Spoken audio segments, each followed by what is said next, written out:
Halo Sobat Perpus dan Arsip UGM, kembali lagi di Perpustakaan dan Arsip Podcast, tempat berbagi wawasan, inspirasi dan cerita menarik dari dunia perpustakaan dan arsip. Bersama saya Herman Setiawan, kali ini kita akan berbincang soal kampus.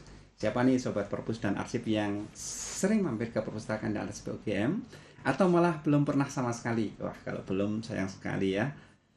Karena perpustakaan dan arsip bukan hanya tempat untuk mencari referensi skripsi atau tugas saja, tetapi juga punya banyak layanan keren yang bisa menambah pengalaman belajar makin seru. Oke, untuk kesempatan pagi hari ini kita akan kedatangan tamu spesial kita, special guest, dan akan bahas tentang perpustakaan dan arsip di masa depan bersama Kepala Perpustakaan Arsip Bapak Arif Surahman. Selamat pagi Bapak Arif. Selamat pagi Mas Herman. Gimana kabarnya hari ini? Alhamdulillah sehat. Tadi pagi-pagi udah datang ke sini kena macet? Alhamdulillah tidak kena macet. Lancar ya? Dan di Jogja pagi ini masih lancar ya. Baik. Beliau adalah Bapak Arif Surahman, Kepala Perpustakaan dan Arsip UGM, yang juga sebagai member of Cambridge Librarian Advisory Board. Kemudian beliau adalah awardee Asian Summer School of Emerging Library Leaders Scholarship Taylor and Francis. Beliau juga berprestasi di tingkat institusional maupun tingkat nasional. Oke, selamat datang Pak Arif. Ya, terima kasih. Oke Pak Arif, untuk yang pertama kita akan ngobrolin tentang institusi perpustakaan dan arsip UGM ya. Gimana sebenarnya perpustakaan dan arsip UGM itu unit yang bagaimana di UGM? Oke, baik. Perpustakaan dan arsip UGM ini sebetulnya sudah cukup lama ya di Gajah Mada ya. Tapi kemudian baru sekitar 1,5 tahun ini kita itu bergabung menjadi satu. Jadi ya, yang awalnya perpustakaan sendiri, arsip sendiri, kemudian digabung menjadi perpustakaan dan arsip. Hal ini menjadi bagian dari sebetulnya terkait dengan tata kelola Universitas Gajah Mada yang baru ya, semacam itu. Dan SOTK ya. Ya, SOTK yang baru. Dan ini menjadi satu tantangan tersendiri sebetulnya karena memang perpustakaan dan arsip itu sesuatu yang sepertinya mirip tetapi juga sebetulnya banyak juga perbedaan-perbedaan. Ini hal-hal yang saya kira tapi ini semuanya adalah dalam rangka kita itu meningkatkan layanan kita kepada sivitas akademika. Oke, jadi perpustakaan itu melayani pustaka, arsip itu melayani dokumen kearsipan gitu ya? Iya, dokumen-dokumen kearsipan. Ya. Tapi memang sedikit aneh ya kalau bagi teman-teman mungkin ya di sini kok namanya perpustakaan dan arsip ya, bukan perpustakaan dan kearsipan. Itu ceritanya gimana Pak? Ya, kalau itu sebetulnya kan ya kita bisa melihat bahwa selama ini juga kan kata-kata terkait dengan perpustakaan yang di nasional juga kita gunakan ya perpustakaan nasional. Perpustakaan nasional. Kemudian juga ada arsip nasional. Arsip nasional. Kemudian di daerah juga kan ada ya dinas perpustakaan dan arsip daerah. Okay. Ya. Sehingga itu memang hal yang umum yang memang itu baku kita gunakan sebagai bagian dari itu. Berarti itu sudah menjadi nomenklatur murni resmi ya, itu sudah menjadi perpustakaan dan arsip UGM. Oke, terus selanjutnya Pak Arif, kalau Civitas Akademika ingin datang ke perpustakaan dan arsip itu lokasinya di mana? Ya, lokasi perpustakaan dan arsip ini salah satu lokasi yang saya kira sangat strategis. Karena benar-benar ada di tengah-tengahnya Gajah Mada. Okay. Ya. Kalau dari Bundaran itu tidak jauh ya, mungkin hanya sekitar 250 meter lah paling ya. Dan kita itu ada di tengah-tengah di antara gedung Geraha Sabah Pramana, itu gedung yang biasa dipakai untuk wisuda mahasiswa, auditorium ya, dan juga ada gedung pusat. Gedung pusat UGM. Gedung pusat UGM yang memang itu sudah legend ya, saya kira ya. Dan kalau kita lihat UGM itu kan terdiri dari dua sisi ya, ada sisi timur dan sisi barat itu dipisahkan oleh Jalan Kaliurang. Ya, dan itu kita ada di tengah-tengahnya persis tuh di sebelahnya Jalan Kaliurang, sehingga ini kita ada di tengah-tengah antara sisi barat dan sisi timur, dan ini lokasi yang sangat terjangkau untuk mahasiswa kita. Jadi sangat nampak dari Jalan Kaliurang ya. Ada pintu masuk dari situ? Nah, ini yang terbaru, ini kita sudah ada pintu masuk dari Jalan Kaliurang. Saya kira ini nanti ke depan juga akan mempermudah akses oleh mahasiswa kita maupun masyarakat secara umum, saya kira. Oke, ini pemirsa catat ya. Perpustakaan dan arsip UGM itu ada di sebelah Jalan Kaliurang yang sangat mudah untuk dijangkau oleh seluruh Civitas Akademika. Gimana untuk akses kendaraan roda 4, roda 2, apakah di sana ada kantong parkir yang tersedia secara memadai? Ya tentu ya. Kalau di perpustakaan dan arsip sendiri ini kan kita punya ada satu kantong parkir yang memang itu khusus untuk kendaraan bermotor roda 2 ya.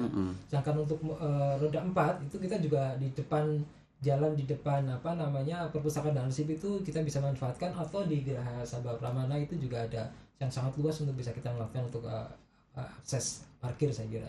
Oke, Jadi gini ya Pak Mirsa ya, jadi memang perpustakaan dan arsip ini mudah dijangkau dan parkirnya juga luas gitu ya. Luas ya. Oke, untuk jam layanannya sendiri dari pagi sampai sore atau sampai jam berapa gitu? Ya, memang nanti untuk jam layanan ini sebenarnya kalau yang secara umum kan kita sebetulnya jam kerja itu kan sebenarnya jam 8 sampai jam 16 ya. 16 Tapi ya. kemudian kita memang karena ini ada kebutuhan di layanan, maka kita biasanya kalau pada waktu tertentu ketika misalkan contohnya istilahnya apa waktu mahasiswa itu aktif gitu ya, ini kita bisa sampai jam 8 malam. Nah ini kita sedang merancang nanti untuk kita bisa sampai jam 10 malam. Jam 10 malam. Ya, walaupun itu nanti mungkin hanya di bagian tertentu saja, karena kita ingin memfasilitasi mahasiswa yang masih ingin beraktivitas, misalkan akses internet dan sebagainya daripada di kafe, mahasiswa bisa ditarik ke perpustakaan untuk beraktivitas gitu. Tapi memang ada ya, kalau kita pantau selama ini, apakah ada mahasiswa yang datang habis maghrib atau habis isya jam 7 jam 8 itu memang masih terlihat? Ya, masih terlihat ya. Justru itu yang kemarin juga itu ada permintaan juga dari mahasiswa. Justru permintaan mahasiswa ya. Kalau mahasiswa intinya bukan 24 jam. Oh gitu, 24 jam. Ya, tapi tentunya ini kan ya harus kita perhatikan juga masalah tenaganya, masalah keamanan dan sebagainya, sehingga terus kemudian waktu yang bisa kita tolerir ya mungkin masih sampai jam 10 malam lah nanti mungkin depan. Saya jadi membayangkan ketika ada mahasiswa datang jam 3 pagi itu ngapain gitu ya. Jadi mungkin mereka karena semangat belajar atau gimana gitu. Ya, memang itu ada ya model mahasiswa sekarang itu yang memang mereka tuh lebih banyak beraktivitas di malam-malam hari. Beda dengan kita zaman kita dulu mungkin ya. Sekarang tuh mahasiswa kita itu banyak mereka siang itu kadang malah kalau tidak ada aktivitas mereka malah tidur gitu. Malah tidur ya. Jadi mungkin ada sedikit berbeda ya, karena mungkin di malam hari itu mungkin suasananya beda gitu. Kemudian mencari inspirasi bagus ya untuk malam hari itu. Tapi sebenarnya memang ini juga terkait dengan ini ya, kebutuhan mahasiswa itu seringkali mereka itu waktunya pagi itu sampai sore itu habis untuk kuliah untuk dan juga di kuliah. lab. Ya. Nah itu ada tuntutan itu ketika habis di lab mereka ingin ingin di perpustakaan dan sebagainya. Kalau kita tidak memfasilitasi itu kan juga repot juga itu. Lalu gini Pak Arief, apa yang ditawarkan oleh perpustakaan sehingga mereka memilih ke perpustakaan ini, datang ke sini daripada di kosan atau di kafe? Jadi mungkin ada fasilitas-fasilitas. Kalau kita lihat kan pastinya di perpustakaan itu tersedia buku ya. Tapi apa sesuatu yang menarik gitu, yang membedakan antara perpustakaan dan tempat lain? Ya, tentunya kami menjamin bahwa perpustakaan itu dirancang untuk nyaman bagi mahasiswa kan ya. Sekarang ini kan mahasiswa mungkin banyak juga yang harus ke kafe dan sebagainya. Dan mereka sebenarnya ke kafe dan sebagainya biasanya mereka mencari tempat yang istilahnya internetnya kencang, wifi-nya kencang, wifi-nya bisa gratis, ya. Terus kemudian ada fasilitas untuk makan dan minum di situ yang bisa bebas dan sebagainya. Nah, perpustakaan mengusahakan ke arah sana. Wifi-nya kita kencengin gitu. Fasilitas itu juga kita permudah sehingga mahasiswa itu akan nyaman ketika di perpustakaan. Mereka sudah bisa kemana-mana sebetulnya. Artinya maksudnya akses itu dipermudah dan sebagainya. Di samping itu tadi dari sisi keamanan mereka juga aman. Lebih aman ya. Karena di sekitar kampus ya. Tapi ada mode-mode yang bikin lebih nyaman, misalnya ada tempat lesehan, ada tempat rumput-rumput sintetis, atau mungkin sarana olahraga gitu. Ya. Di kita memang itu yang kita usahakan bahwa kita memang akan membangun co-working space ya. Dan beberapa sudah ada sebetulnya. Seperti yang di TGCL ya, di Creative Lounge itu ya, itu banyak tempat-tempat yang itu istilahnya cozy ya, termasuk kalau ke situ ya pasti nyaman ya, bisa berlama-lama di situ ya, dengan furniture yang bagus dan sebagainya itu. Ada tempat untuk lesehannya, ada tempat yang untuk individual sendiri ya, belajar sendiri, ada yang untuk diskusi dan sebagainya. Karena memang ya kita memang ingin memfasilitasi bahwa perpustakaan itu ya tadi tidak sekedar meminjamkan buku, tetapi itu tempat bahwa mahasiswa itu beraktivitas termasuk foto-foto ya. Mereka kan seneng konten kan ya. Konten-konten mereka itu kalau diambil gambarnya itu bagus gitu loh di perpus itu. Bagaimana dengan layanan untuk misalnya ada mahasiswa atau dosen yang datang membawa anak kecil gitu, apakah ada fasilitas untuk bermain mereka? Nah ini memang yang menarik ya, mungkin di tempat lain mungkin tidak banyak yang menyediakan. Kami punya ada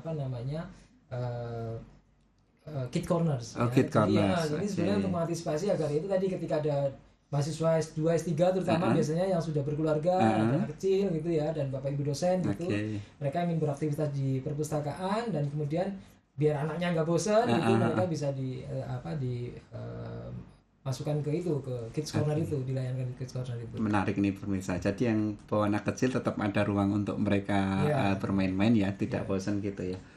Gimana kalau mereka ingin makan gitu Pak Arief? Apa di sini apakah tersedia untuk makan dan minum? Jadi nggak harus keluar gedung ketika mereka lapar dan sebagainya? Ya, ini memang yang menjadi tantangan kita ya. Sementara ini kita memang punya kantin. Kantin, Ada ya, oke. Itu kantin kita memang baru buka sampai jam 16 ya. Tetapi kita di sisi lain kita juga menyediakan untuk water station kan, Oke, yang water itu free bagi mahasiswa untuk mengambil, sehingga paling tidak untuk kebutuhan untuk air itu masih tidak ada masalah ya, karena itu mungkin lebih ini ya, dan kita ada juga ini kopi kan ya, ada kopi, ada kopi station yang itu bisa mahasiswa bisa beli kapanpun ya, ada di situ ya, luar biasa. Tadi saya dengar kalau misalnya memang ada usulan dari mahasiswa, misalnya dikencengin dong itunya wifi-nya, kemudian layanan 24 jam dong. Itu mereka itu menyampaikan ke manajemen perpustakaan via apa, melalui apa? Apakah kotak saran atau QR code atau apa gitu? Ya, biasanya ada melalui survei, tapi juga ada beberapa melalui email dan sebagainya. Itu bisa kita lakukan. Atau langsung menyampaikan ke staff juga, itu biasanya dilakukan. Seperti kemarin misalkan ada mahasiswa yang wah kami butuh ini Pak, ini colokannya kurang dan sebagainya, itu juga langsung bisa menyampaikan ke kami ketika memang kita sedang berinteraksi langsung dengan mahasiswa. Luar biasa. Kita lanjutkan Pak Arief ya. Setelah kita melihat fasilitasnya, untuk jenis layanannya apa saja nih di perpustakaan dan arsip UGM ini? Ya, kalau dari sisi layanan sebetulnya kita ya otomatis yang standar tentu ada ya. Kita punya layanan yang peminjaman buku dan sebagainya. Ya, tapi di sisi lain juga kita menawarkan akses ke dalam sumber daya resource kita, ya, database itu, ataupun tesis, skripsi, disertasi yang online misalkan, yang digital ya, itu bisa kita juga fasilitasi. Kemudian juga ada layanan lain seperti ada layanan untuk difabel ya, kemudian ada layanan untuk yang co-working space itu sendiri ya, semacam itu. Terus kemudian ada layanan lain yang saya kira itu mungkin bagi mahasiswa juga cukup berguna gitu, seperti tadi kita sebutkan ada IAC ya, semacam konsultasi bagi mahasiswa dan sebagainya semacam itu. Konsultasi ya, jadi memberikan layanan konsultasi kepada mahasiswa ya. Ini sesuatu yang baru dan yang menarik menurut saya ya. Jadi layanan buku tetap ada seperti layanan tradisional ya, memang membaca buku gitu. Kemudian di samping itu juga ada database jurnal online atau electronic book gitu ya. Lalu kapan mereka bisa mengakses itu? Setiap saat? Apakah begitu dibuka jam 8 itu mereka bisa langsung masuk ke situ? Ya, sebagian besar sebetulnya mahasiswa bisa langsung mengakses ke semua layanan ya, terutama di jam-jam kerja. Nanti setelah jam 16 itu biasanya mungkin ada tempat-tempat tertentu yang memang tidak buka sampai malam. Misalkan contohnya adalah di koleksi langka ya kan. Oh, koleksi langka. Apa itu koleksi langka itu? Koleksi langka itu adalah koleksi yang memang itu mungkin tidak banyak ditemukan di tempat yang lain kan. Jadi itu koleksi secara khusus yang memang itu sudah berumur cukup panjang ya. Terus kemudian di sisi lain juga itu informasi yang ada di situ itu mungkin tidak ditemukan di tempat-tempat yang lain juga ya. Sehingga itu memang kita layankan ke mahasiswa yang memang biasanya mahasiswa yang bagian sejarah dan sebagainya, karena memang kebanyakan terkait dengan sejarah dan sebagainya itu. Koleksi langka itu berarti sesuatu yang langka dan sudah tua mesti ya, unik gitu ya. Itu gimana mereka akan mengakses koleksi itu? Apakah mereka langsung membuka? Bukannya kalau langsung dibuka semakin rusak ya? Apakah itu disajikan dalam bentuk digital atau bagaimana? Ya, sementara ini memang kami fokuskan untuk beberapa sudah dialihkan ke digital bentuknya, sehingga untuk akses langsung ke dalam fisik memang itu kita hindari, dibatasi sehingga lebih banyak memang ke yang digital itu. Contohnya apa Pak Arief untuk koleksi langkanya itu? Ada contoh koleksi langka terkait dengan Borobudur misalnya. Bagaimana Candi Borobudur itu ya, itu ada di tempat kita. Atau yang ini kan kita punya terkait dengan layanan Hatta ya. Hatta. Jadi koleksi Hatta. Hatta. Ya, Hatta itu Bung Hatta maksudnya. Bung Hatta ya. Wakil presiden kita yang kedua. Wakil presiden yang pertama. Itu ini koleksi beliau tentang beliau itu juga ada di kita, dan itu juga sudah dialih mediakan juga. Jadi waktu itu ceritanya Pak Muhammad Hatta itu mempunyai koleksi kemudian diakuisisi atau Ya, dihibahkan atau dihibahkan ke Universitas Gadjah Mada untuk dikelola. untuk dikelola. Ya. Oke, luar biasa ini teman-teman ya. Ada koleksi-koleksi langka terutama bagi mahasiswa sejarah ya atau yang berhubungan dengan sejarahan itu bisa mengakses koleksi langka ini. Luar biasa. Oke, apakah semua sivitas akademika misalnya dosen, tendik dan mahasiswa itu bisa langsung mengakses ke sini atau harus membuat semacam kartu anggota dulu atau bagaimana? Kalau untuk mahasiswa dan juga Bapak Ibu dosen, artinya yang untuk sivitas UGM bisa langsung mengakses, karena sebetulnya semua sivitas UGM itu secara otomatis sebetulnya adalah anggota perpustakaan. Anggota Ya, perpustakaan. karena database-nya kita kan sudah ada, datanya mahasiswa, datanya dosen, datanya pendidik juga sudah ada, sehingga mereka sudah otomatis ada di sistem kita. Yang itu paling tinggal diaktifasi saja semacam itu. Dan itu tinggal akses itu dengan mudah gitu. Hanya memang untuk yang dari luar itu yang memang kita ada cara-cara khusus gitu. Dari luar itu maksudnya masyarakat umum. Masyarakat umum yang di luar Universitas UGM itu memang ada kriteria khusus ya. Oke, kita bicara dulu tentang sivitas ya. Sivitas akademika itu misalnya kalau kita ingin mengakses database jurnal itu berarti tinggal login SSO aja gitu. Ya, kalau di lingkungannya Universitas Gadjah Mada sebetulnya tanpa login SSO udah oke langsung. Maksudnya dengan WiFi universitas. Ya, WiFi universitas. Bukan menggunakan akses sendiri ya. Kalau menggunakan akses sendiri misalkan menggunakan salah satu produk provider tertentu ya mungkin nggak bisa karena dia tidak terdeteksi sebagai bagian dari jaringannya UGM. Nah, tapi di sisi lain kita di luar juga nggak ada masalah harusnya. Nggak di WiFi UGM tapi di kosan gitu misalnya. Di kosan gitu bisa ya. Masih bisa ya? Iya, masih bisa karena mereka kan punya fasilitas namanya single sign on. Oke, SSO ya. SSO itu mahasiswa bisa memanfaatkan itu juga untuk akses jurnal-jurnal yang sudah kita langgan, buku-buku yang sudah kita beli itu melalui SSO itu tadi.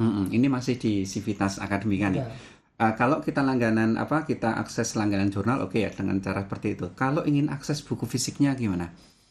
Sama ya, tapi memang mereka sementara ini memang harus datang ke perpustakaan. Harus datang ke perpustakaan, langsung masuk ke ruang itu aja, ruang baca. Ruang baca dan sebagainya. Terus kemudian nanti tinggal bisa mandiri ya. Kalau mandiri artinya mereka pinjam terus kemudian melakukan ini juga melalui petugas juga bisa dilakukan. Kalau petugas itu Pak tolong dicarikan buku ini gitu bisa ya. Tapi nanti memang lebih baik ke depan memang petugas lebih mengarahkan untuk mendidik ya atau mengedukasi mereka untuk bisa mencari koleksi sendiri secara mandiri. Oke, luar biasa ini. Tapi mereka sivitas ini bisa meminjam dibawa pulang nggak buku-bukunya? Bisa ya. Bisa. Kalau untuk yang sivitas otomatis bisa ya. Untuk meminjam sampai dibawa pulang. Tapi kalau untuk yang dari luar memang kita belum bisa. Belum ya. Oke, ini untuk non sivitas akademik UGM ya, masyarakat umum itu fasilitas apa yang bisa diperoleh di perpustakaan dan arsip ini? Apakah bisa mengakses juga atau hanya bisa membaca di tempat atau bagaimana? Ya, kalau ketika dari luar itu masuk ke sini otomatis mereka akan bisa mengakses apa yang ada di kita sebetulnya. Membaca di tempat. Ya, tidak untuk dibawa pulang. Atau misalkan memfotokopi chapter tertentu itu masih diperbolehkan. Fotokopi boleh. Ya, tapi untuk chapter tertentu ya tidak satu buku. Tidak satu buku. Misalnya hanya beberapa gitu. Itu tinggal lapor ke petugas saya ingin kopi yang ini. Ya, itu bisa dilakukan. Itu bisa dilakukan. Akses ke dalam elektronik jurnal pun bisa dilakukan ketika misalkan mereka menggunakan iDurom. Gitu ya. Mereka bisa otomatis sebetulnya akses itu bisa dilakukan secara free ketika di UGM semacam itu, atau menggunakan jaringannya UGM menggunakan SSO tapi yang GES. Tamu sebagai tamu ya. Itu bisa dilakukan. Jadi artinya ketika orang luar masuk ke perpustakaan dan UGM itu mereka sebenarnya sudah punya akses ke layanan. Jadi masyarakat umum ini tetap bisa datang ke perpustakaan dan arsip UGM ya. Tapi mereka datang langsung masuk aja atau lapor petugas di depan atau bagaimana? Lapor petugas ya. Kriteria tertentu ya. Misalkan untuk yang anak SMA bagaimana, mahasiswa bagaimana, masyarakat bagaimana ya. Memang mohon maaf memang ada tarif-tarif tertentu ya. Ada tarif-tarif tertentu. Oke. Yang dari luar UGM itu. Tapi masih dalam keterjangkauan masyarakat ya, secara umum ya. Oke, luar biasa. Ditunggu ya kedatangannya teman-teman ya. Ini masyarakat umum juga bisa menggunakan fasilitas perpustakaan di arsip UGM. Oke, untuk selanjutnya tadi Mas Arief atau Pak Arief nanti tadi berbicara tentang langganan database jurnal ya. Itu apa saja Pak Arief yang mungkin disebutkan, mungkin Scopus atau Direct atau apa masih yang bisa diakses oleh seluruh sivitas akademika itu? Ya, Secara umum sebetulnya kita cukup banyak ya namanya melanggan ya, melanggan berbagai bentuk sumber daya elektronik ya, bisa berupa e-jurnal, e-dataset, kemudian reference tools ya, ataupun sekadar indexing ya, profil indexing semacam Scopus itu kan platform indexing ya, dan juga database yang lain ya, seperti statistik ya, kita punya Statista dan sebagainya itu. Tapi memang kita fokusnya ketika kita bicara masalah database itu elektronik itu, kita memang memfokuskan untuk yang perpustakaan pusat itu kita memfokuskan untuk database atau jurnal elektronik itu yang memungkinkan untuk digunakan oleh seluruh sivitas. Jadi multidisiplin. Kalau yang sangat khusus itu sebenarnya kita rekomendasikan agar itu bisa dipenuhi sendiri oleh di fakultas-fakultas. Karena apa? Karena ya tentunya karena masalah keterbatasan anggaran juga sebetulnya gitu. Tapi saya kira kalau kita lihat dari apa yang sudah dilanggan oleh UGM, saya kira itu sangat banyak ya, banyak dan sudah cukup lah memenuhi kebutuhan untuk sivitas akademik. Boleh nggak disebutkan nominal berapa? Banyak ya? Banyak. Yang jelas terakhir itu ya sekitar 20 miliar lebih. 20 miliar untuk langganan jurnal itu biasa. Sayang banget ya kalau Civitas Akademika itu nggak menggunakan 20 miliar per tahun ya untuk disediakan resources bagi mereka untuk mencari referensi ya. Kita gunakan sebaik-baiknya. Jadi itu tetap bisa ya diakses di dalam kampus maupun di luar ya. Tadi bisa. Pakai wifi kampus maupun dari luar. Tapi tentunya dengan cara yang sedikit berbeda. Iya. Kita memanfaatkan yang namanya single sign-on, yang direct access itu. Jadi nanti ada semacam proxy. Proxy itu yang nanti mahasiswa itu bisa ngasih melalui proxy itu. Lalu ini gini Pak Arif. Kita kan udah langganan banyak nih database jurnal itu. Gimana mereka tahu apakah ada program literasi informasi gitu, misalnya ada kelas-kelas khusus untuk mahasiswa atau untuk dosen atau untuk teknik. Ternyata kita langganan ini gitu. Kemudian caranya seperti ini, atau misalnya kayak literasi informasi tentang penggunaan reference tool misalnya, itu apakah ada upaya-upaya dari perpustakaan untuk memberikan informasi kepada mereka? Ya, otomatis beberapa program yang sudah kita lakukan itu sebetulnya yang pertama jelas sosialisasi secara rutin biasanya. Sosialisasi secara umum termasuk di dalamnya ada database. Tapi selain itu juga kita mengadakan workshop khusus untuk database itu. Nah, harapan kami ke depan sebetulnya model-model untuk literasi informasi itu bisa dilakukan setiap saat.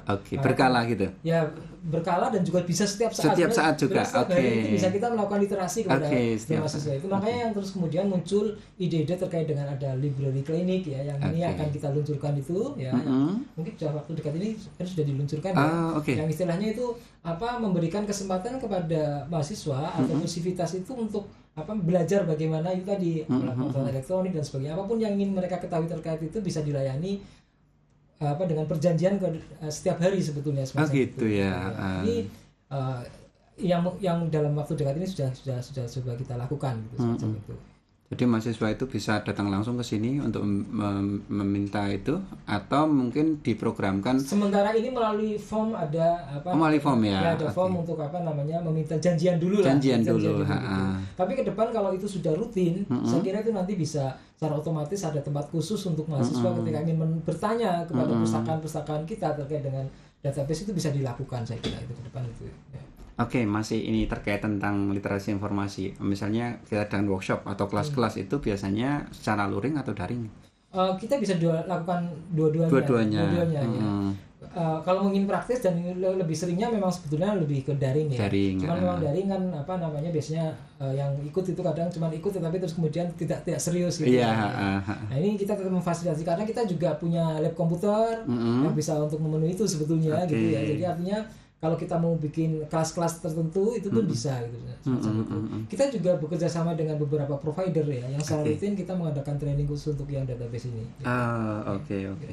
Jadi tetap para pustakawan atau staf perpustakaan itu kompeten ya untuk memberikan literasi informasi ini kepada mahasiswa. Kita mengusahakan ke arah sana ya. Artinya maksudnya kami berharap memang setiap nanti staf perpustakaan pasti akan mempunyai kemampuan untuk dia mendeliver resource yang ada di kita. Berarti dijamin ya, Anda datang ke sini untuk belajar informasi itu sangat bagus sekali. Oke, ini masih terkait tentang koleksi ya. Saya lihat di depan itu ada koleksi seni dan budaya atau koleksi langka atau apa gitu. Itu bagaimana untuk layanannya, itu memang udah terbuka secara luas atau memang terbatas pada koleksi tertentu gitu?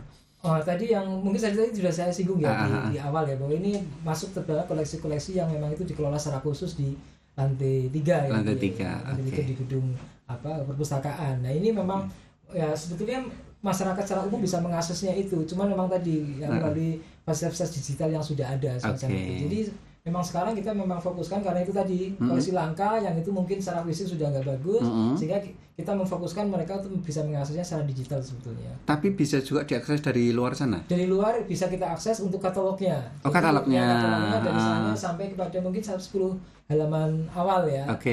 Jadi setelah itu nanti kalau mereka membutuhkan yang serius, yang full paper ya, bisa datang ke sini atau nanti bisa tektokan gitu ya dengan pustakawannya, terus kemudian nanti kita bisa kalau memang itu bisa kita share ya nanti akan kita share.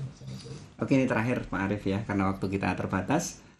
Tantangan masa depan, jadi mungkin bisa diceritakan secara singkat perpustakaan zaman dulu, sekarang dan masa depan itu seperti apa, terutama perannya dalam pendidikan dan riset di universitas. Ya, memang ini sebetulnya kalau kita melihat sekarang saja lah sebetulnya kebutuhan sekarang untuk sivitas ya terkait dengan bagaimana perpustakaan itu lebih banyak aktif sebetulnya untuk mendorong iklim riset dan pendidikan yang ada di universitas itu semakin tinggi sebetulnya. Semakin tinggi, oke. Nah, memang ini yang menjadi PR besar kita, bahwa bagaimana agar pustakawan-pustakawan kita, staf perpustakaan kita juga mempunyai kemampuan yang memadai agar bisa dipercaya oleh oleh sivitas akademika ketika mereka membutuhkan berbagai macam kebutuhan terkait dengan riset gitu ya. Misalkan metodologi riset dan sebagainya. Kita punya database yang terkait dengan metodologi riset misalkan. Nah, kita pustakaan harus menguasai itu dulu nih gitu. Karena mahasiswa itu butuh bimbingan itu. Kemudian sekarang ini kita tahu ya Mas, AI itu kan sudah merambah itu ya. Kita nggak bisa lepas dari itu kan. Itu ya. Nah, itu mahasiswa itu butuh bimbingan, butuh arahan. Jadi biar tidak memanfaatkan AI dengan membabi buta. Harus dengan etika ya. Etika dan sebagainya. Nah, ini tugas-tugas kita ke depan itu lebih ke sana seperti pendampingan terhadap mahasiswa dan sivitas itu. Jadi menjadi alarm juga sebetulnya kita itu bagi mereka bahwa kemajuan teknologi yang saat ini ada itu harus direm melalui ini. Berarti AI itu kan juga kesempatan, peluang, tapi juga tantangan tersendiri ya untuk perpustakaan ya. Perpustakaan yang saat ini lebih ke arah sana sebenarnya. Bagaimana kita mendampingi mahasiswa. Kalau dulu kan lebih banyak ke meminjamkan buku, mengembalikan buku, hanya terus kemudian membaca di tempat dan sebagainya. Nah, sekarang itu perpustakaan itu menjadi semacam saya sebut sebagai community hub. Community hub di mana orang itu komunitas-komunitas itu bisa beraktivitas apapun di sini, saling berinteraksi, terus kemudian juga di situ interaksi dengan antara sivitas dengan pemustaka itu dengan pustakawannya itu juga akan semakin tinggi di situ. Jadi semestinya sih ke depan itu interaksi engagementnya antara pustakawan dengan sivitas atau pemustakaan itu akan semakin tinggi, terutama dalam pendampingan itu tadi terkait riset dan sebagainya itu tadi. Semakin menarik. Cuman maaf Pak Arief, ini karena waktunya sudah cukup ya. Nanti kita lanjutkan di sesi berikutnya barangkali kalau ada kesempatan lainnya. Terima kasih Pak Arief yang sudah berbagi wawasan mengenai perpustakaan dan arsip UGM kali ini ya. Luar biasa dengan spesial guest kita. Semoga obrolan kita tadi dapat menambah wawasan Sobat Perpus dan Arsip mengenai perpustakaan dan arsip di masa depan. Terima kasih juga untuk Sobat Perpus dan Arsip yang telah menyimak episode kali ini. Jangan lupa untuk like, comment, share, dan subscribe untuk mendapatkan update seputar perpustakaan dan arsip UGM. Sampai jumpa di Perpustakaan dan Arsip Podcast episode selanjutnya. Salam literasi, learning is fun.